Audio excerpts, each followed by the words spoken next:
भिवंडी शहरातील छत्रपती शिवाजी महाराज चौक येथून स्वराज फाउंडेशन अंतर्गत राष्ट्रीय बजरंग दल भिवंडी शहरकडून हनुमान जन्मोत्सव निमित्त भव्य मशाल यात्रेचा शुभारंभ करण्यात आला असून छत्रपती शिवाजी महाराजांना पुष्पहार वाहून ही भव्य मशाल यात्रा काढण्यात आली। छत्रपती शिवाजी महाराज चौक ते श्री क्षेत्र अंजनेरी त्र्यंबकेश्वर नाशिक भवी अशी भव्य मशाल यात्रेत राष्ट्रीय बजरंग दलचे शहर अध्यक्ष मनोज राऊत, राष्ट्रीय बजरंग दलाचे अनेक कार्यकर्ते मोठ्या संख्येने उपस्थित होते।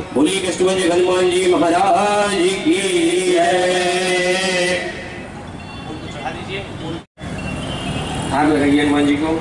ओम बुलेवेदकुम सुबदमय भूतमय भवत्पुनादो विसामकाशनानिशनय वीरदो विराजयाय विराजवरिमूर्खा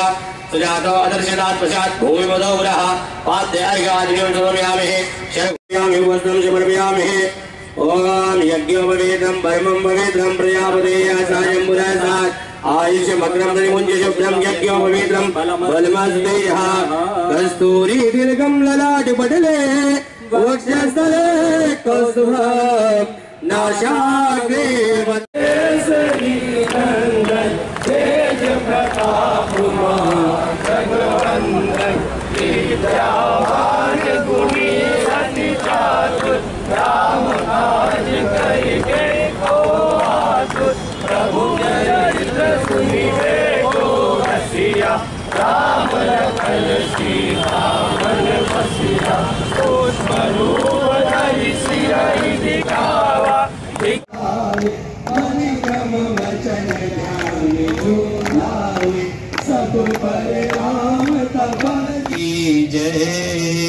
रामचंद्र के काज सवारे जीवन लगन जियाए श्री रघुवीर हर्षि उर लाए रखल तुम साजा और मनोरथ जो जियारा साधु संत के तुम रखवारे असुर मारे अष्ट सिद्धियों निकटे दाता असुर दीन जानकी माता राम रसायन तुम्हारे पासा सनारा और मिट के दासा तुम्हारे भजन राम को पावे जन्म जन्म के दुख बिसरावे अंत काल रघुवर पुर जाए जहाँ जन्म हरि भक्त कहानी और देवता चित्तन धरई हनुमत से सर्व संकट कटै सब कीना जो सुन